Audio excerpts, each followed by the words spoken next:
Ya, pemirsa Komite Nasional Kebijakan Governance kembali menggelar ajang Annual Report Awards atau ARA 2022. Proses pelaksanaan dan kriteria penilaian akan menjadi fokus dalam penyelenggaraan ARA tahun ini yang sejalan dengan pedoman umum governansi corporate Indonesia. Komite Nasional Kebijakan Governance atau KNKG bersama dengan Otoritas Jasa Keuangan, Kementerian BUMN, Direktorat Jenderal Pajak Kementerian Keuangan, Bursa Efek Indonesia, dan Ikatan Akuntan Indonesia kembali menggelar ajang Annual Report Award atau ARA 2022. Kali ini ARA 2022 mengusung tema Integrated Mindset Toward Sustainability for Long-Term Value Creation.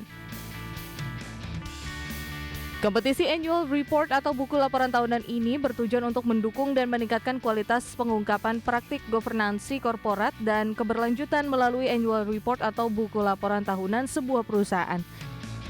Sehingga dapat membantu para pemangku kepentingan memahami tujuan strategis korporasi dan kemajuannya dalam menciptakan nilai yang berkelanjutan. Adapun proses pelaksanaan dan kriteria penilaian akan menjadi fokus dalam penyelenggaraan ARA tahun ini yang sejalan dengan Pedoman Umum Governansi Korporat Indonesia atau PUGKI. Mengingat PUGKI telah mengakomodir perkembangan terkini terkait governansi korporat dan keberlanjutan. Sedangkan kriteria penilaian ARA secara prinsip mengacu pada Surat Edaran OJK nomor 16 tahun 2021 tentang bentuk dan isi laporan tahunan, termasuk pedoman teknis laporan berkelanjutan. Kriteria penilaian ARA 2022 juga mengacu ke sejumlah praktik governansi korporat di Asian Corporate Governance Scorecard. Sementara itu, waktu pendaftaran bagi peserta Annual Report Award 2022 sudah dibuka sejak tanggal 1 Mei hingga 30 Juni 2023. Jakarta, Tim Liputan IDX Channel.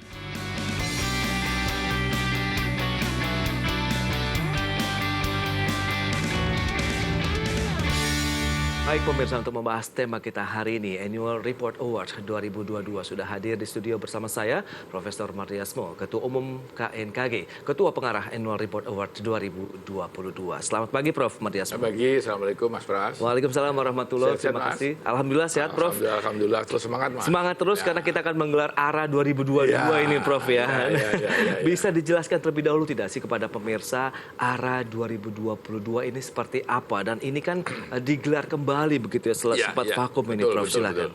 Ya, namanya aja Annual Report Award. Ya. Jadi merupakan award sebagai ajang kompetisi sebetulnya bagi suatu perusahaan, korporasi, komite, emiten dan sebagainya dalam evaluasi annual reportnya. Nanti kalau udah bisa kita berikan award seperti itu. Jadi ini kompetisi untuk sebaik mungkin annual report dari suatu perusahaan yang akan dievaluasi oleh Dewan Juri. Ini merupakan kerjasama yang sangat erat dengan OJK, dengan BUMN, dengan DJP pajak, terutama dia harus comply terhadap pajaknya juga, dan juga dengan Bursa Efek ini, oleh karena itu kita bisa berkomunikasi di sini, dan juga IAI.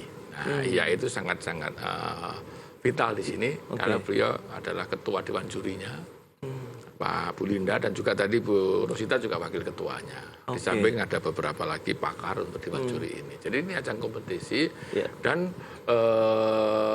sejak COVID ini kan berhenti Mas. Betul. Berada waktu itu karena kita juga ingin kalau itu tidak substance over form, bukan form over substance. Jadi kita ingin melihat secara fisik juga.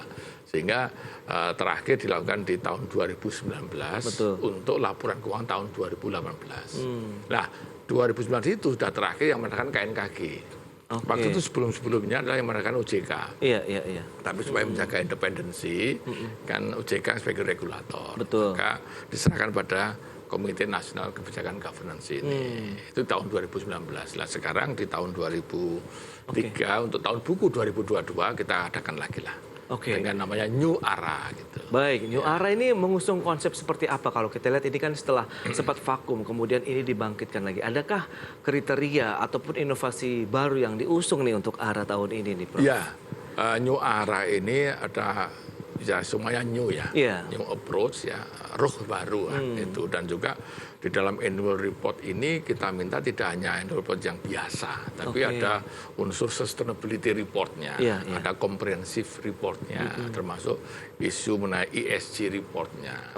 Itu kita evaluasi di situ. Dan juga kita melakukan, karena KNGK sudah mengeluarkan PUGKI, Mas, Pedoman Umum Governance Corporate Indonesia tahun 2021 dengan 4 pilarnya itu ada beberapa poin-poin yang kita masukkan sebagai unsur supaya ada compliance terhadap itu sambil mengenalkan PUGI tahun 2021 di samping kita menggunakan SEOJK. SEOJK yang terbaru kan tahun nomor 16 tahun 2021. Baik, tapi kalau kita lihat dengan komitmen penerapan ESG sendiri begitu di perusahaan-perusahaan kan sedang giat-giatnya juga dilakukan oleh banyak perusahaan saat ini. Berarti sebenarnya sudah mulai banyak ya, Prof, yang sudah menerapkan ESG. Nanti oleh karena itu kita kalau sudah ada ESG reportnya, kita berikan bonus. Nanti Dewan Juri yang lebih detail menyampaikannya kan. Nanti kan ada saringan pertama, saringan kedua, saringan ketiga gitu. Sustainability report juga begitu, karena ada yang dijadikan satu di annual report, tidak di embedded seperti itu, atau mungkin yang terpisah.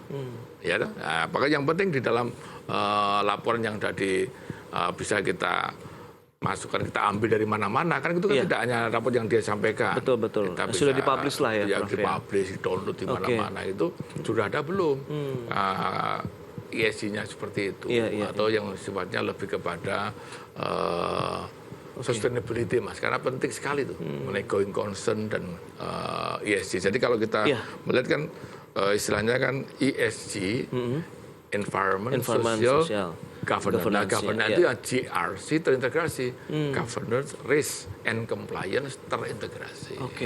Nah, bicara mengenai keberlanjutan, ini memang menjadi salah satu tantangan tersendiri, Prof, ya, kalau kita lihat. Nah, ini apakah menjadi suatu hal, kriteria yang akan menjadi fokus utama juga nih, bahwa ini untuk menjaga keberlangsungan usaha juga nih yang dibangun oleh peserta nantinya? Ya, jadi karena salah satu bisnis proses di dalam suatu, terutama implementasinya ya. Kita kan kita melihat implementasinya. Kalau GCG itu kan tidak hanya teorinya, tapi praktek implementasinya di dalam bisnis prosesnya. Itu apakah menerapkan itu.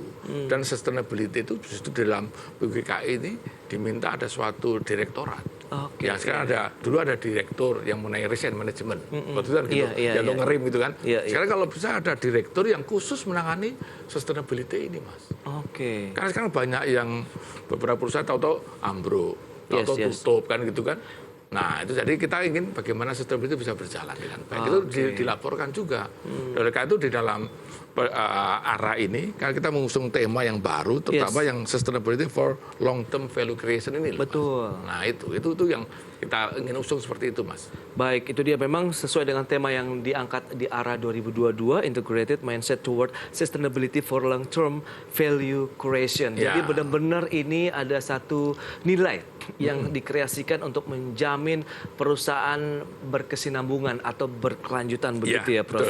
Baik, dan dengan kondisi yang ada saat ini, Anda melihat apakah banyak perusahaan-perusahaan yang sudah menerapkan, mengingat ini terbukti lah membuat kita bertahan juga saat pandemi COVID-19. Ya, justru kan banyak sekali yang sekarang kok gulung tikar atau turun drastis atau pemotongan karyawan, PHK di mana-mana, berarti kan tidak ada sustainability di situ, baik produknya maupun bisnis prosesnya yang bisa menciptakan di situ. Itu harus ada laporan khusus untuk itu, Mas. Jadi kita dan long term creation-nya itu berarti untuk seluruh stakeholders. Secara khusus ada yang berubah tidak sih dalam ARA tahun 2022 ini kalau dibandingkan dengan yang tahun 2019 lalu? Mengingat kan ada lag yang cukup panjang. Pasti ada. Terutama PUGKI. PUGKI itu kan yang 2021 sudah kita sampaikan dan bahkan sudah menjadi bahasa Inggris, sudah kita terjemahan bahasa Inggris supaya bilingual, supaya bisa dan sudah kita sampaikan kepada luar negeri juga. Ya, itu bagaimana ada 4 pilar. Satu adalah transparansi dan akuntabilitas. Nah, yang ketiga itu justru yang sustainability, keberlanjutan. Nah, keberlanjutan itu juga tidak kalah pentingnya dengan yang keempat, yaitu perilaku beretika. Nah, bagaimana supaya bisnis proses perilaku beretika itu juga masuk di dalam, oleh karena itu nanti akan kita masukkan di dalam unsur-unsur, dan ini sudah kita sosialisasikan kemarin di seluruh peserta yang mau masukkan sebagai korporasi itu untuk bisa memasukkan perilaku beretika. Good fit seperti itu. Jangan sampai terjadi yang akhir-akhir ini terjadi, kan ada laporan keuangan yang ada beberapa instansi yang penting maksud tidak dilaporkan. Unrecorded by design. Nah ini kan juga harus bagaimana ketua komite auditnya sebagai yang independen. Komisi ini harus betul-betul mereka itu nanti kalau Bu Linda di waktu Dewan Juri bisa diikut juga dibicarakan di sini, itu tahap ketiga itu ada tahap ketiga wawancara. Dan wawancara itu harus direksi dan komisaris diusahakan hadir sebagai bentuk full komitmen. Karena di situ kita ingin menggali, tidak hanya takutnya kali overform tadi, kita ingin substan betul, substannya seperti apa. Nah itu waktu wawancara kita lihat komitmennya seperti apa. Betul-betul untuk wrong value creation jangan sampai semua di present value hanya unggul supaya kelihatan profit. Itu dia. Ya, untuk mendapatkan sesuatu betul. Feature-nya malah ke depan risiko ditendang di belakang nanti lah itu satu Mas. Yang kedua kita juga menggunakan yang ASEAN Corporate Governance Scorecard. Ini kan juga amanah dari KNKG berdiri ini setelah saya jadi ketua ini kan oleh Pak Menko diminta supaya meningkatkan peringkat. Karena peringkat kita di ASEAN tuh masih jauh Mas. Itu dia yang jadi oleh karena itu di dalam arah 2022 ini di awal 2023 itu kita mau masukkan unsur-unsur supaya pada saat nanti dia sudah misalkan juara di sini dapat award, jangan sampai di ASEAN kalah. Melempem ya, itu dia. Karena kita ingin supaya unsur itu masuk. Perusahaan kita juga naik kelas ya di mata internasional. Ini lagi-lagi ya bahwa kita momentumnya yang perlu dijaga. Baik, kita akan lihat seperti apa kesiapannya Prof. Saat ini kita akan bahas nanti di segmen berikutnya. Kita akan jeda dulu sebentar. Dan pemirsa, jangan beranjak dari tempat Anda. Kami masih akan segera kembali sesaat lagi. Baik pemirsa, terima kasih Anda masih bergabung bersama kami dalam Market Review. Kita akan lanjutkan kembali perbincangan bersama dengan Profesor Mardiasmo, Ketua Umum KNKG dan juga Ketua Pengarah Annual Report Award 2022. Baik, Prof, kita akan lanjutkan kembali. Lantas kalau kita bicara dengan beragam inovasi dari sisi penilaian, kriteria, bahkan tadi yang penting adalah ini bisa menjadi salah satu hal yang membuat perusahaan-perusahaan kita naik kelas gitu ya di mata internasional apabila memang nanti menjadi pemenang ARA 2022. Lantas bagaimana dengan respon antusias dari peserta sejauh ini, Prof? Iya, oleh karena itu kami kan di sini ada 3 organ ya Pak. Saya sebagai Dewan Pengarah dengan tim dari IAI, dari OJK, dari BUMN dan seterusnya, stakeholders lah yang utama dan juga Dewan Pelaksana. Ini Pak Sigit sendiri yang memimpin dengan tim juga. Nanti ada Dewan Juri yang capable seperti Bu Linda, Bu Rusita dan tim yang sudah pakar-pakarnya di bidangnya masing-masing lah. Nah, samping kita sudah internal seperti itu, sudah kita sosialisasi yang kemarin. Dan sekarang kita gencar-gencarnya untuk sosialisasi supaya betul-betul arah ini disambut dengan baik. Apalagi nanti di bulan Oktober ya kita atau November pada saat kita pemberian award, kita insya Allah kita hadirkan juga Ketua OJK, Bu Menteri Keuangan, Pak Menko sebagai pengarah Dewan KNKG, Menteri BUMN bisa memberikan award. Ini suatu ajang yang kompetisi yang insya Allah profesional dan setahun sekali ya, karena dulu kan sempat COVID itu kita harapkan pesertanya juga banyak ini. Nah oleh karena itu kami ingin karena waktu itu sudah sepi, sudah 2019 kan sudah berapa tahun, 3 tahun lebih. Ini mau menghidupkan kembali ini harus betul-betul kita galang. Gitu. Woro-woronya harus kuat. Woro-woronya harus kuat. Gitu. Tapi walaupun alhamdulillah, syukurillah sampai hari ini sudah cukup banyak yang daftar, yang sudah betul-betul firm gitu ya. Dan kami kan tidak menggunakan sponsor. Dan pasti perusahaan-perusahaan akan naik dari sisi prestisnya ya. Ya prestisnya, dan nanti bisa memberikan suatu feedback. Kalau misalnya beliau perusahaan-perusahaan itu misalnya tidak peringkat pertama atau peringkat keempat atau ketiga, dia tahu kelemahannya, kekurangannya di mana. Supaya nanti pada saat arah berikutnya, jadi ini arah ini tidak sekedar ajang untuk gagah-gagahan enggak, betul-betul memberikan suatu prestis gitu. Apalagi yang memberikan nanti kan menterinya atau Ketua OJK sendiri, itu kan memberikan suatu penghargaan dan itu merupakan stepping stone untuk bisa ke peringkat internasional. Ke ASEAN, kalau perlu ya ke ASEAN gitu, kalau internasional supaya nanti reputation Indonesia ini juga diakui secara internasional. Itu kan juga berkaitan dengan counter risk kan. Kalau kita governnya bagus, korporasinya bagus, public sektornya bagus, nanti kan kita punya ada yang TBK, ada yang non TBK. Ada yang BUMN, BUMD, ada yang keuangan dan non keuangan. Bahkan kita ingin dalam arah 2002 ini ada apresiasi atau afirmasi khusus pada IKNB. Di keuangan non-bank ada asuransi, dana pensiun dan sebagainya, dan juga syariah. Karena kan kita sudah mendorong keuangan syariah nih. Betul. Ya, keuangan syariah itu kita perbankan syariah atau asuransi syariah itu kita dorong untuk masuk. Tapi ini khusus mempunyai kriteria sendiri. Tidak dicampur dengan bank konvensional, nanti kita mesti kalah. Itu dia. Berarti ada yang syariah dengan syariah, ya subsektornya. Jadi kita ajang ini memberikan suatu multi sektor, dimensi, sehingga masing-masing punya, dan tidak jangan sampai apple to apple kan. Kalau bank konvensional dengan bank syariah mesti kalah. Betul. Maka syariah dengan syariah dong. Yes. Ya, dengan kalau kategorisasi yang berbeda dengan begitu. BUMD dengan sektor yang sendiri. Yang apple to apple-nya begitu ya. Apple-nya, sehingga mereka merasa tertantang nih. Itu nanti, dan dia akan sesuai dengan peringkatnya, sesuai dengan ekologi dan dinamikanya, ekosistemnya, dia bisa berjalan dengan baik. Sesuai dengan koridor masing-masing dari sektor itu ya. Ada yang keuangan dan non keuangan, BUMN, BUMD. Nanti ada yang KNP, ada syariah, dan nanti ada yang juara umum. Nah, juara umum itu kita lebih kepada mana yang go public, mana yang belum go public. Akan dibedakan lagi. Ya, dibedakan karena kita dorong kalau bisa terbuka dong. Karena perusahaan-perusahaan kan terbuka, karena banyak orang yang melihat dan akan transparan, yang ekonominya kan lebih bagus. Ya kan? Dan juga pattern-nya itu kan mesti lebih banyak yang terbuka. Nah, arahan apa saja, Prof, yang sudah disampaikan nih kepada entah itu panitia, kemudian nanti peserta begitu dalam penyelenggaraan ARA tahun 2022 ini? Yang pertama, kita wanti-wanti pada Dewan Juri. Dewan Juri betul-betul independen.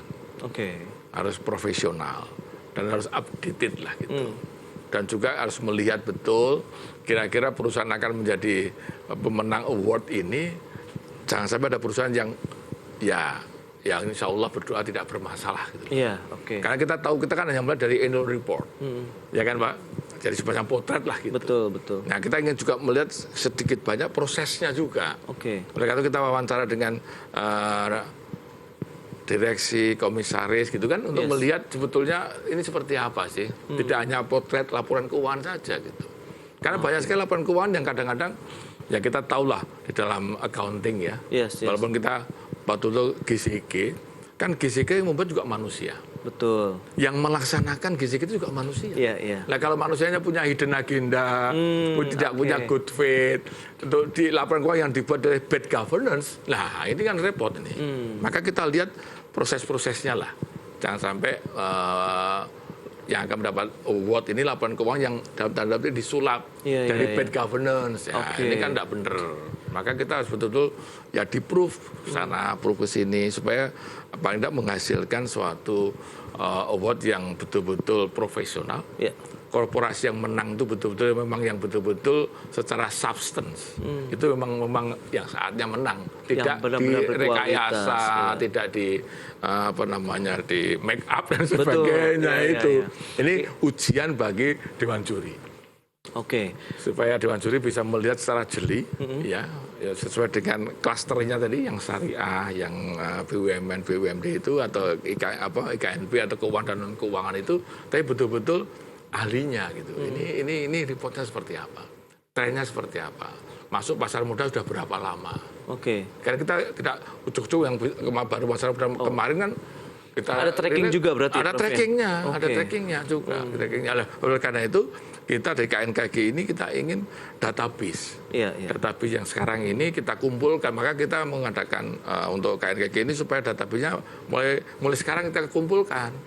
Kita punya data yang harus betul-betul nanti berseris kan ini. Nanti kalau tahun depan beliau ikut lagi di ARA kan, kita sudah punya database-nya.